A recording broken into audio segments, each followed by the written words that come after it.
Shalom, damai di hati, puji Tuhan. Perkenalkan, nama saya Jennifer Jundri Lasma Priscilla Surentu. Saya kelas 9A dan pada saat ini saya akan mempraktekkan cara berkhotbah. Sebelum kita masuk ke dalam pembahasan Tuhan, mari kita berdoa.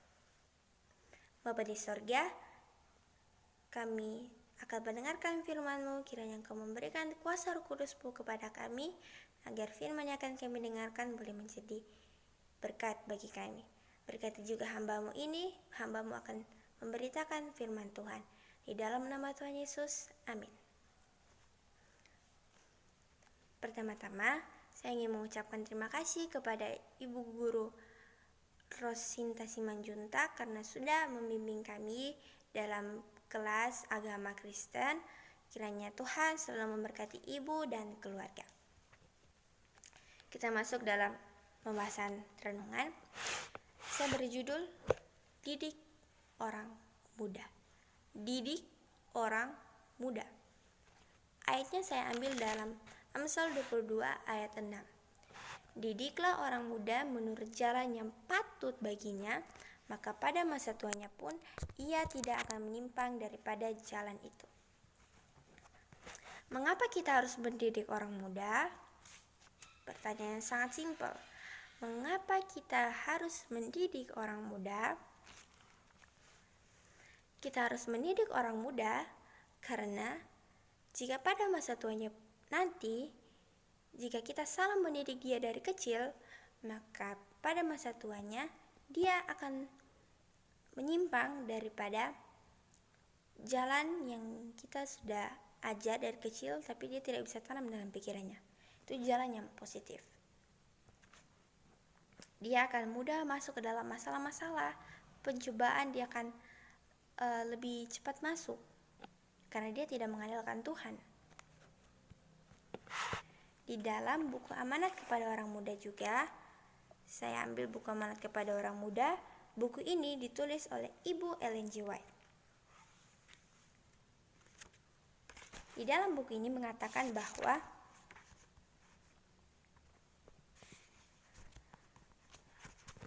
dunia atau neraka sekalipun tidaklah mempunyai kuasa untuk memaksa kita berbuat dosa. Setan akan menyerang kita pada titik kelemahan kita, tetapi tidak perlu kita ditaklukkan. Jadi, mungkin bacaan ini kurang jelas, tapi saya akan jelaskan. Di sini dibilang bahwa dunia ataupun neraka tidak mampu untuk menceroboskan kita ke dalam dosa. Yang mampu menceroboskan kita ke dalam dosa adalah pikiran kita sendiri.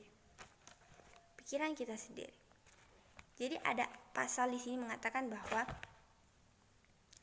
setan tidak mampu mengerahkan pikiran kita kecuali kita memberikan pikiran kita kepada kendali setan. Jadi di sini dibilang bahwa neraka ataupun dunia tidak mampu menceroboskan kita ke dalam dosa kecuali kita memberikan hati, pikiran kita kepada pencobaan itu, kepada iblis. Makanya kita bisa tercerobos ke dalam dosa. Itu sebabnya betapa pentingnya kita mendidik orang muda agar dia tidak mampu masuk ke dalam pencobaan atau masalah-masalah apapun yang dibuat oleh iblis. Dan seringkali kita juga orang-orang muda selalu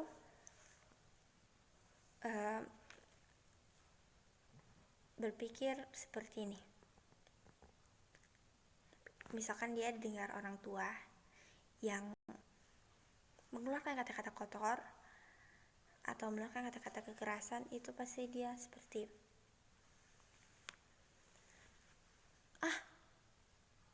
ini bagaimana ini? Kenapa orang tua bisa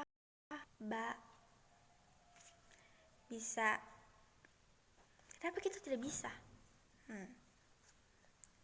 itu harus hati-hati orang-orang tua jika buat hal itu anak-anaknya atau orang muda apapun dengar itu bahaya. Itu sebabnya kita harus mendidik orang muda dengan baik. Itu walaupun kita menunjukkan hal-hal yang negatif, walaupun itu memang bukan itu yang kita mau didik, tapi orang muda kalau lihat itu mereka kayak, beginikah orang tua cara mendidik yang benar? Beginikah? Itu sudah salah. Dan di dalam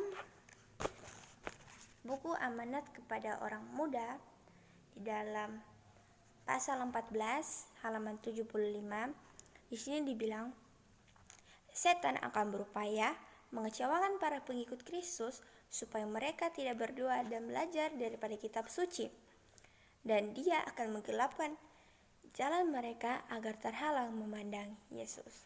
Nah, di sini juga sudah dibilang jelas betapa kita harus didik orang muda kita, karena setan ini sangat berupaya supaya kita orang-orang muda mengecewakan Yesus, supaya kita tidak berdoa, belajar tentang firman Tuhan, dan supaya kita jalan di jalan yang gelap agar kita tidak memandang Yesus. Jadi penting sekali kita orang-orang tua harus mendidik orang-orang muda kita supaya kita tidak terjerumus ke dalam anggap setan.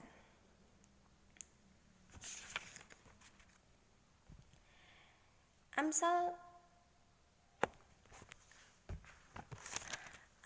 19 ayat 20 berkata, dengarkanlah nasihat dan terimalah didikan supaya engkau menjadi bijak di masa depan.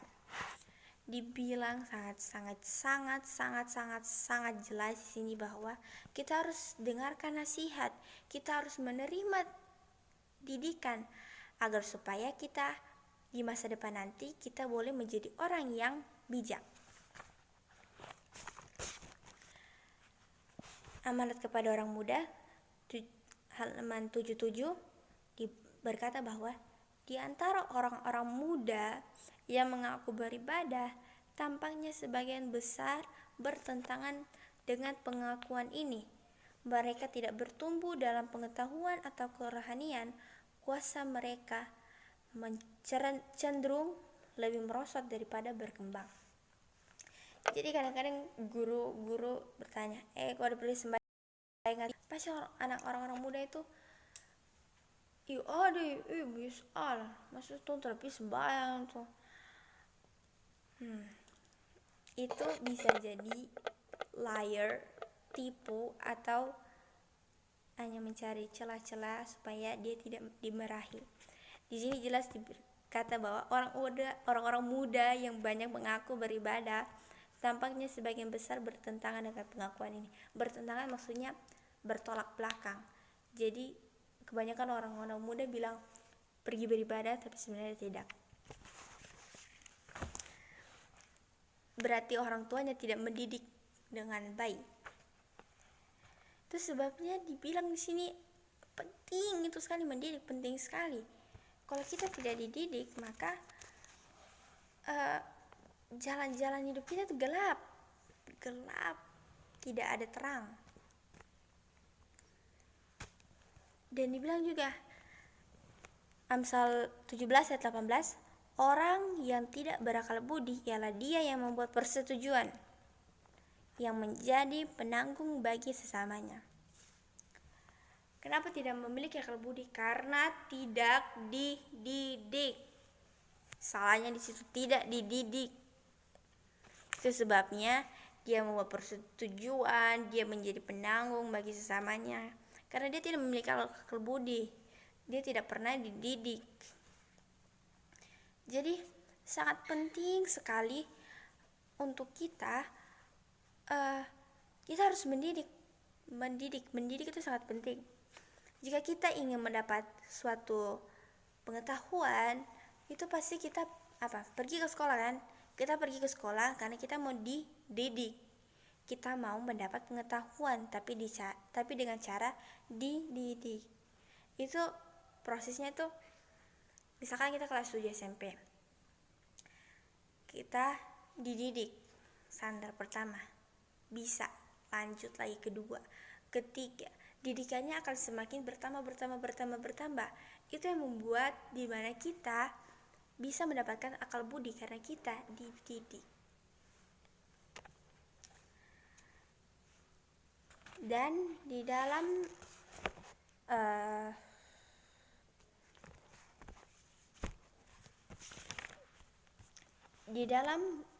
buku amanat kepada orang muda ayat 78 adalah, mereka yang berupaya mengutamakan pemanjaan nafsu makan dan keinginan daging tidak pernah menjadi orang baik atau orang besar sejati. Betapa tinggi pun mereka dipandang dunia dianggap rendah, keji, kotor, dan penilaian Allah. Jadi orang-orang yang mengutamakan pemanjaan nafsu makan, hawa nafsu, tentang daging-daging duniawi, itu walaupun mereka dipandang tinggi sekali di dunia, akan dipandang rendah oleh Allah. Karena apa? Mereka lebih mengutamakan pemanjaan nafsu. Mereka lebih mengutamakan keinginan daging. Karena apa? Tidak dididik. Maaf jika ada kata-kata saya yang salah atau kurang enak, mohon dimaafkan. Tapi saya bicara tentang didikan, makanya saya harus kasih tegaskan supaya kita anak-anak kita dengan baik. Bilang bahwa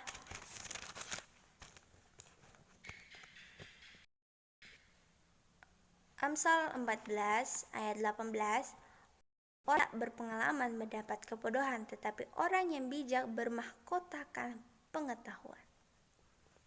Di sini dibilang orang yang tidak mendapatkan pengalaman, dia mendapatkan kebodohan. Karena apa? Aduh, saya belum pengalaman cuci baju ini, bagaimana ini? Tidak tahu. Karena apa? Tidak pernah dididik. Tetapi orang yang bijak bermahkotakan pengetahuan. Orang yang bijak, orang yang dididik, dia mendapatkan pengetahuan. Karena apa? Dididik. Itulah mengapa tadi saya bilang dididik dari tahap pertama, kedua, ketiga, sampai seterusnya, sampai yang paling susah, dia akan tetap merasa senang karena dia ingin mendapatkan pengetahuan dengan cara dididik. Jadi, marilah kita para orang-orang tua, kita harus mendidik anak-anak kita agar kita punya anak-anak jangan tercerobos di dalam masalah, pencobaan yang diberikan setan untuk kita. Tetapi ketika setan memberikan pencobaan itu kepada kita, maka hal penting yang harus dididik orang tua kepada kita anak-anak adalah berdoa, mengandalkan Yesus, dan membaca daripada firman Tuhan. Saya bawa firman ini di dalam nama Tuhan Yesus. Amin. Baik, sekian ujian praktik dari saya. Semoga kita boleh mendengar firman Tuhan ini, kita boleh tetap semangat, kita boleh tetap mendidik anak kita di jalan yang benar. Mari kita berdoa. Bapa kami yang bertakhta di dalam kerajaan sorga, terima kasih untuk hari ini ya Bapa. Ya Bapa, kami sudah mendengarkan firman-Mu, kiranya firman Tuhan yang kami dengarkan tadi boleh menjadi berkat bagi kami. Dan kiranya Engkau memberikan kuasa Roh Kudus-Mu kepada orang-orang tua, agar mereka boleh mendidik anak-anak dengan baik. Supaya anak-anak boleh berjalan di dalam jalan Yesus, dan masa tuanya mereka akan tetap berhasil menjadi orang bijak. Ini doa kami ya Bapa, hanya di dalam nama Tuhan Yesus berdoa dan mengucap syukur kepadamu. Amin. Terima kasih dan Tuhan Yesus memberkati.